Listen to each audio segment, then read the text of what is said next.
मैं आपके साथ 2 से 3 मिनट का समय और आज लूँगा टू शेयर एन एक्सपीरियंस जो मैंने एक्सपीरियंस किया अपने उस विज़िट के दौरान जो ओल्ड एज होम में मैं गया था।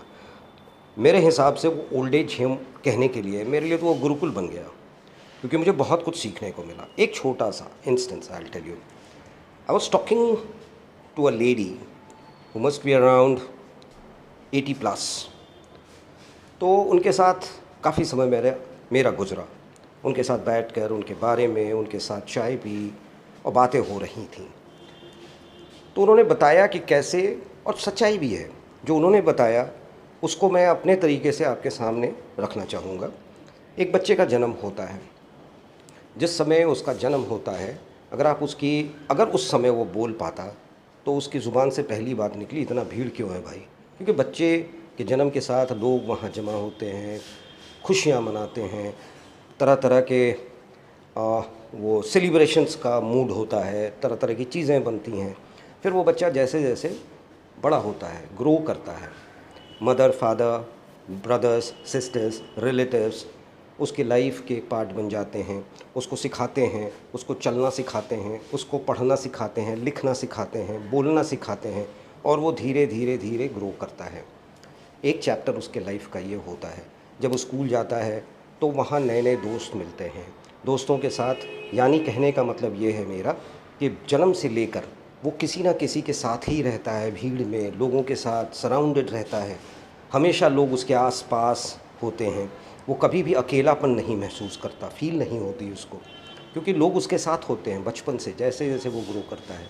स्कूल में दोस्त, यार, फ्रेंड्स, कॉलेज में आओ तो भीड़, आप सिलेक्टेड फ्रेंड्स ही सही, एक ग्रुप बन जाता है जिनके साथ आप इंटरैक्ट करते हैं। भले आप मदर फादर से बहुत सारी चीज़ों को शेयर नहीं करते, पर अपने दोस्तों के साथ शेयर करते हैं।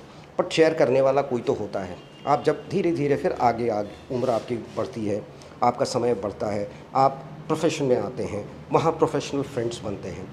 उनके साथ भले आप लाइफ शेयर नहीं करते हैं, बट दूसरी चीज़ों के साथ आप उनसे इंटरैक्ट करते हैं, हमेशा उनके साथ रहते हैं।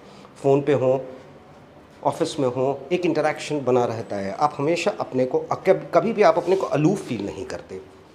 शादी होती है, लड़का के लिए पत्नी, लड़की के लिए पति, एक नया चैप्टर शुरू होता है उनकी ज़िंदगी का।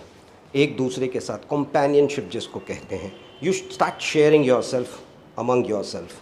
फिर बच्चे होते हैं, फिर बच्चों को आप रियर करते हैं, उनको बढ़ाते हैं, पढ़ाते हैं। जो आपके साथ आपके मदर फादर ने किया, आप वो उसी रोल को रीप्ले करते हैं अपनी ज़िंदगी में। यानी कि उस समय भी आप घिरे होते हैं लोगों के साथ, आप इंटरैक्ट करते रहते हैं, लोगों के साथ होते हैं, सराउंडेड होते हैं, अलूफनेस नहीं होती। एक फिर धीरे धीरे समय गुजरता है। फिर एक समय आता है जब यही बच्चे जिनको आपने बड़ा किया, जैसे आपके मदर फादर भी वही फील कर रहे हैं, नो किया होगा, आप भी फील करो। अब मैं आपकी बात इसलिए कर रहा क्योंकि आपसे मैं इंटरेक्ट कर रहा हूँ।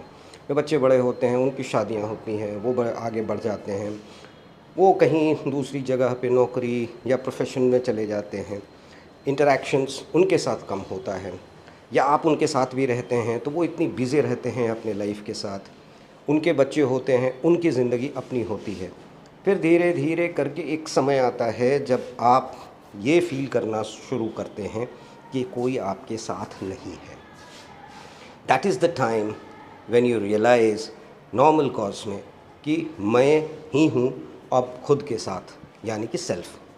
तो ये रियलाइजेशन उस समय क्यों नहीं हम कर लेते जब हमारे में एनर्जी होता है, जब हम एनर्जेटिक होते हैं, भागने दौड़ने की स्थिति में होते हैं।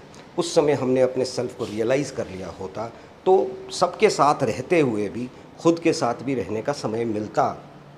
जब हम खुद के साथ उस समय रह लेंगे तो वही आदत सी बन जाती है जो अंत तक आपका साथ देता है। यही सीख मुझे उन लोगों से मिली, और ख़ासकर I got and I received it in a best possible way from that lady जिनके साथ मेरा काफ़ी समय गुजरा उस गुरुकुल में। हम नाम गुरुकुल नहीं है, it's an old age home, but मैं उसको गुरुकुल कहता हूँ क्योंकि वहाँ मुझे सीखने को मिला।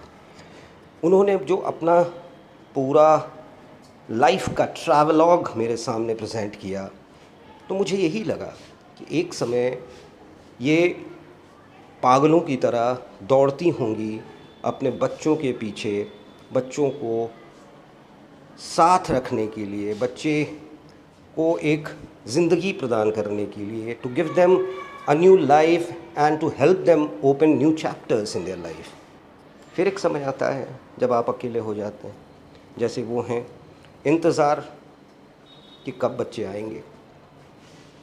आ गए तो वो खुशी जो मिलती होगी उसका वर्णन, उनके आँख से जो आंसू टपके थे उसने मुझे फील करा दिया कि boss, this is the time that one should realize कि आप इस पूरे भीड़ में रहते हुए भी अकेले हैं।